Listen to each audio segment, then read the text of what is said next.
All right, so your Adobe ID is the mechanism through which you're going to be able to use these Adobe apps at home.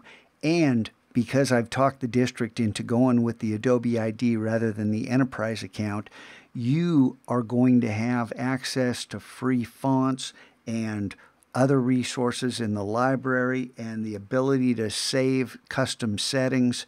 You only get 2 gigabytes or 2 megabytes of storage. So you got pitiful storage, but you got Google Drive and you got other tools that you can use to back up things. But for now, this is a great thing. 2 things have to happen. 1, you got to get your Adobe ID. You got to follow my instructions. 2, the district has to activate your accounts, which they haven't done yet. Okay, so you're watching this video. At this point, I want you to click this link. But on this computer, I can't stay logged out. I'm going to go ahead and copy that link and then open up a new incognito window. When you click that link, it's going to open up in a new window. So I'm going to paste this thing in here and show you where you're going to end up. You're going to end up at this page. If you're one of my veteran students, sign in. And if when you sign in you forgot your password, click on the I forgot my password link and go ahead and recover your password. For everyone else, unless you're a first-year student, do you have access to the Adobe apps at home? Have your parents bought that? And I'm not talking about an old version of CS6 or some bootleg version. I'm talking about actual, a real version of the Creative Suite. Then talk to me and we'll work that out. But otherwise, click on Join. First name, last name, email address. Your email address needs to be your school address. Okay, your school email. ID number at guhsd.net. That's how the district's going to load this in. Okay, and then your password. It's going to prompt you. It's going to have a number or a symbol, which is stupid because that's not necessary.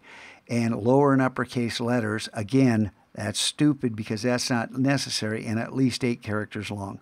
All they had to say was at least 12 characters long or something like that. Then it's a secure password. But you can't fight this. So you're going to have to set up a password, and these things, as you start typing, it should say, you got a problem here. But it's not doing it because I haven't filled out these other fields. All right, so you go ahead and do this. You have to put your date of birth down. Please be honest because this really does matter. And then you're going to, here we go. And so it's going to prompt you, hey, you didn't do these things. So these all need to turn black. If they're red, that's the problem with your password. Set that up, sign up, remember your password. Write it down somewhere. Take a picture of it. Do whatever you need to do. But don't forget it. If you do, I can't reset it. You have to go back in and click a button that says, hey, I forgot my password. Got it? Okay. Now, once you create your Adobe ID, this is good news. The next quest is the Creative Cloud, and I'll take you through that and explain how you get these apps at home and what you have access to. And then there's also a shortcut for well, I don't want to say learning impaired, but for the kids who aren't quite up to speed on all these passwords and stuff, there's an enterprise account. You don't get the free fonts. You don't have access to the library and all the cool stuff there.